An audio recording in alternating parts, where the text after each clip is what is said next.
بسم اللہ الرحمن الرحیم۔ حضرت سیدنا امام جعفر الصادق رضی اللہ عنہ فرماتے ہیں، جو شخص اپنے بستر کی طرف آئے اور پھر تبارک الذی بیدہ الملک یعنی سورۃ الملک پڑھے، اس کی بڑی فضیلت ہے۔ اس پر ایک ویڈیو ہماری گزر چکی ہے سورۃ الملک کے فضائل کے حوالے سے۔ فرماتے ہیں جو سورۃ الملک پڑھے اور پھر 4 مرتبہ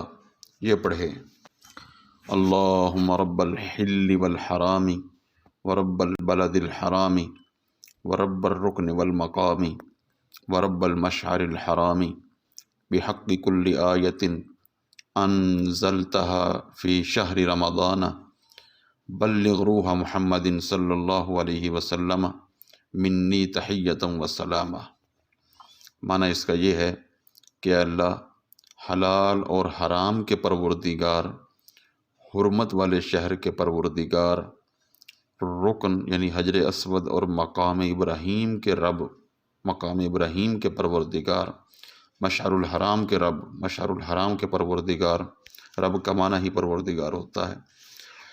ہر اس آیت کے حق سے جو تو نے ماہ رمضان میں نازل کی، یعنی قرآن کریم کے حق سے، اپنے کلام کے حق سے، کیونکہ سارا قرآن کریم رمضان المقدس میں نازل ہوا ہے، تو کوئی آیت تو ایسی ہے ہی نہیں جو رمضان المقدس میں نازل نہ ہوئی ہو۔ تو فرمایا کہ ہر اس آیت کے حق سے جو تو نے ماہ رمضان میں نازل کی، میں سوال کرتا ہوں کہ محمد الرسول اللہ صلی اللہ علیہ وسلم کی روح اقدس کو میری طرف سے سلام اور تحیت پہنچا۔ تو اللہ رب العزت 2 فرشتے مقرر فرماتا ہے جو حضور رحمت عالم سیدنا محمد الرسول اللہ صلی اللہ علیہ وآلہ وسلم کی بارگاہ بے کس پناہ میں حاضر ہوتے ہیں اور عرض کرتے ہیں، یا محمد ان فلان ابن فلان یقرأ علیک السلام